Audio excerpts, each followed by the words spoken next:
Hello everybody, I'm Chris Sims from ComicsAlliance.com, and this is the Comics Alliance Top 5.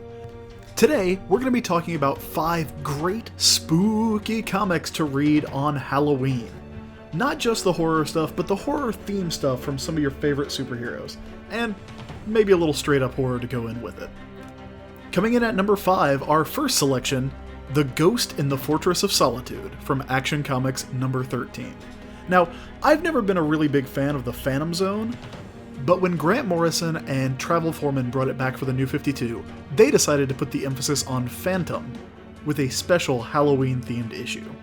It's spooky in the kind of way that you don't normally see with Superman comics, set up as a story of a ghost haunting the Fortress of Solitude.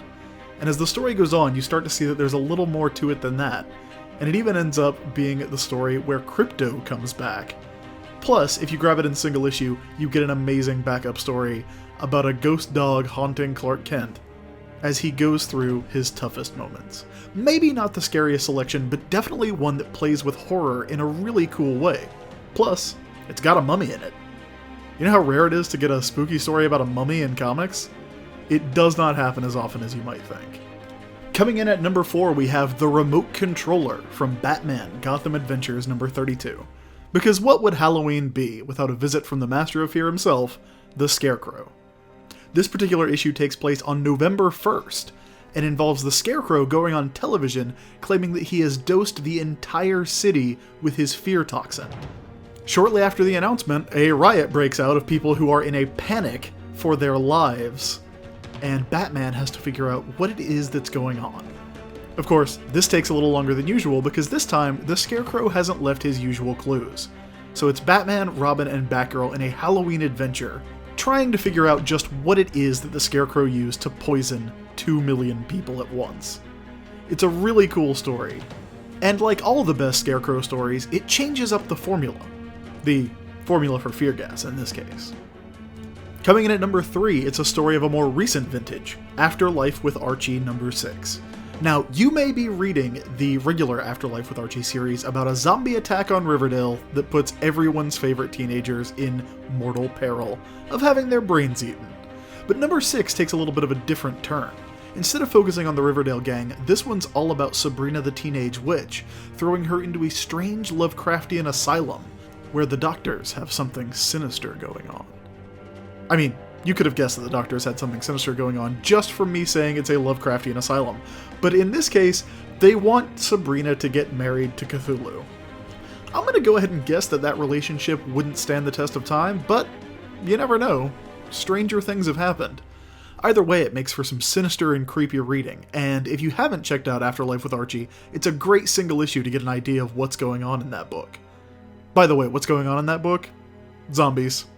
Zombie Jughead. It's pretty great. Coming in at number 2, it's Dark Knight, Dark City. Unlike the other stories on this list, Dark Knight, Dark City is not a single issue. It ran through Batman 452 to 454, but don't worry, you can find it pretty easily. It's been collected on Comixology for about $5, and you might be able to grab it for less if you're willing to dig through some back issue bins at your local shop, which you should. Not only does this comic have amazing Mike Mignola covers, but it's one of the greatest Riddler stories of all time. Now, I know what you're thinking. Chris, this is supposed to be a list of spooky stories. You're talking about the Riddler, the least threatening Batman villain. Well, in this story, the Riddler sets up a series of increasingly bizarre crimes that require Batman to essentially engage in a satanic rite to raise a demon imprisoned under Gotham City by Thomas Jefferson. That's a little bit of a spoiler, but that should give you an idea of what kind of spooky atmosphere you're getting in this one. Peter Milligan has an incredible knack for crafting horrific stories, and Kieran Dwyer's moody art really sells the whole thing. You get to see Batman freaked out by legitimately weird things in a way that you don't often see. That alone would be worth the price of admission for me, but it's also worth noting that this is a very influential story for what Morrison would be doing on the title 20 years later. Seriously though, Thomas Jefferson hides a demon under Gotham City. It explains a lot about the problems with that town. Finally, my number 1 pick for a great Halloween read, Hellboy in The Wolves of St. August. Let's be real here. You could have a pretty good time this Halloween reading virtually any Hellboy story, but if you're gonna read one, make it this one.